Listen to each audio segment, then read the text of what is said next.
नर्मदा प्रखर से आज की वर्दी में यहाँ पर उपस्थित हुआ हूँ हमारे आदरणीय नर्मदी ब्राह्मण समाज के अध्यक्ष श्री सतीश जी सिटोके के इंटरव्यू के लिए, और आज ही के दिन उनका जन्मदिन भी है। तो मैं आपको कुछ क्वेश्चन और आपका सानिध्य प्राप्त करना चाहता हूँ। पहली बात, आपको जन्मदिन की शुभकामनाएं। धन्यवाद। पूरा समाज इस टाइम हमारा सभी जगह हम देखते हैं कि हमारा युवा वर्ग समाज से बहुत काटा कटा रहता है, लेकिन जैसा मैं यहाँ देख रहा हूँ आज आपके जन्मदिन पे इतनी युवाओं की टीम इकट्ठी हुई है, तो क्या युवाओं को जोड़ के रख सके।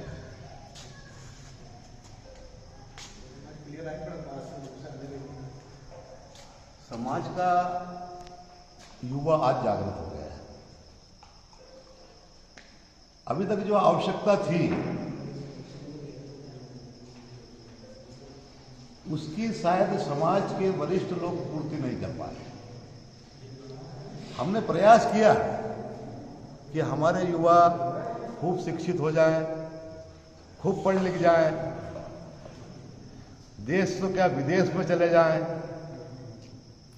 लेकिन जो युवा को जैसे संस्कार समाज से मिलना चाहिए उस संस्कारों का अभाव हमारे यहाँ रहा। हम इस कंडीशन में हैं कि हम ऊंट पे तो बैठे हैं लेकिन हम लोग बकरी चरा रहे हैं। आप सब लोग इस बात को समझ गए होंगे कि हम हमारे युवा पीढ़ी को क्या दे पाए। जिनको हमने बीई करा दिया, जिनको हमने डॉक्टर बना दिया, वो हमारे से दूर चले गए। जो हमारे पास है, जो बीकॉम है, जो एमकॉम है, वो आज बेकाम है। समाज में जो लोग जिस स्तर पे, जिस ऊंचाई पे बैठे हुए हैं, उन लोगों ने प्रयास नहीं किया कि हम इन बच्चों को आगे बढ़ाएं, इनको कहीं सेवा में लें। शासकीय सेवा का तो अभाव हो गया, लेकिन शासकीय सेवा हम दे सकते थे। हम इस काबिल थे कि हम वल्लभ भवन में इतने ऊंची पोस्टों पर बैठे थे कि हम दूसरे दरवाजे से हमारे समाज के लोगों को सेवा में ला सकते थे, लेकिन हमने उसका प्रयास नहीं किया। तो ये जो युवा वर्ग जो आज हमारे क्षेत्र में जो आज बेरोजगार बैठा हुआ है, वो शायद हमको कभी माफ ना करे। आज जो आवश्यकता है समाज को, बेरोजगारी की जो समस्या है वो रोजगार दिलाने का है, और हमारे यहाँ कई लोग इस पद पर बैठे हुए हैं। मैंने अपने सेवा काल में ये प्रयास किया है कि समाज के कुछ लोगों को, लेकिन मेरी जितनी कैपेसिटी थी वहीं तक मैं कर पाया। उन्होंने कहा सहकारी समिति में किसी व्यक्ति को लगाना है तो मैं सहकारी समिति में लगा पाया, लेकिन मैं दूसरों से जब देखता हूं तो ये देखता हूं कि जो उच्च पद पर आसीन लोग हैं, उन लोगों ने कभी ये प्रयास नहीं किया कि हमारे यहाँ जो बेरोजगार लोग हैं उन लोगों को हम शासकीय सेवा में ले लें।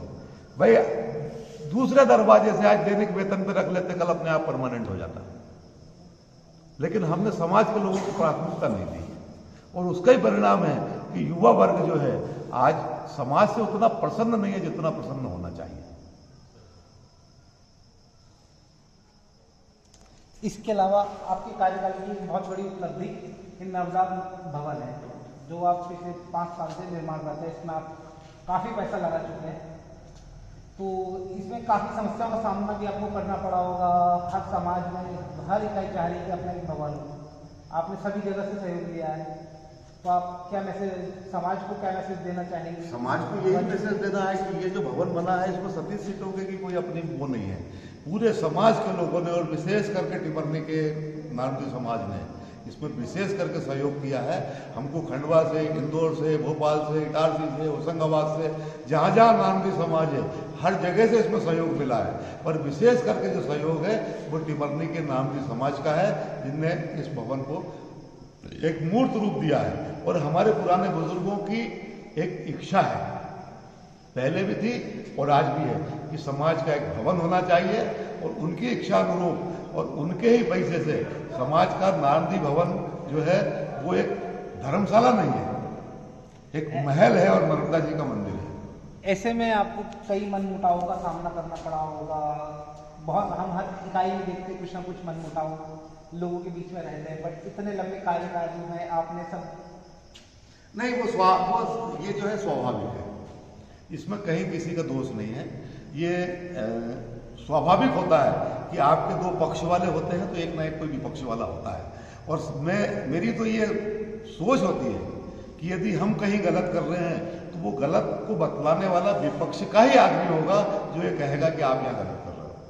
पक्ष का आदमी तो हमारे सामने हमारी बड़ाई करेगा, पर जो हमारे से जिसका आदमी का मतभेद है, जो हमारे में कुछ गलतियां ढूंढता रहता है, वही आदमी हमको बतलाएगा कि आप यहाँ कीजिए गलत हो। और वो बतलाएगा तो निंदक नियर राखिए आंगन कुटी छवाए। क्या हमारी सोच तो ये है, हम तो उस आदमी के पक्ष में है कि वो हमारे विपक्ष में है। इसके अलावा हमारी टिमरनी की एक बहुत पुरानी परंपरा, हमारे यहाँ रामलीला मंडल जो 270 वर्षों से विगत चला आ रहा है, उसमें हमारे समाज के ही बहुत सारे दिव्य पुरुषों का अभी तक सानिध्य रहा है, जो अभी 270 सालों से अनवरत चल रहा है। पिछले कुछ समय से आपने मंडल का पदभार ग्रहण किया है, उसके सापेक्ष में कुछ बताएंगे? उसके युवाओं में, रामलीला में युवाओं में क्या प्रेरणा दे सकते हैं? रामलीला मंडल टिमरनी नारदी समाज का एक विशेष आकर्षण है।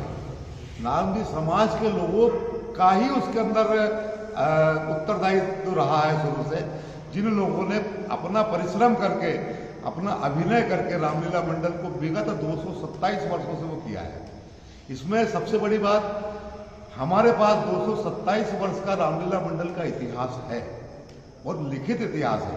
115-116 साल पहले बलबटे परिवार में श्री गणेश दास सेठ जो थे, जिन्होंने मथुरा वृंदावन से रामलीला के लिए ड्रेस लेके आए थे, उसका भी हमारे पास इतिहास है।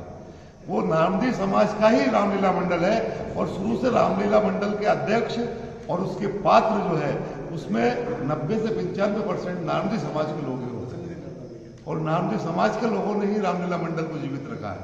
और आज जो है उन लोगों का आशीर्वाद ही है पूर्वजों का, और उस आशीर्वाद के कारण ही रामलीला मंडल जो है, टिमरनी का रामलीला मंडल इस समय पूरे मध्य प्रदेश के रामलीला मंडल में क्षितिज पर है।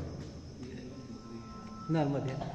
इसके अलावा मैं आपकी समिति के सभी सदस्यों का परिचय लेना चाहूँगा एवं इनका आभार प्रकट करना चाहूँगा, जो आपके साथ इन्होंने कंधे से कंधा मिलाकर इतने बड़े भव्य भवन निर्माण के लिए और समाज के लिए एक संगठन खड़ा किया।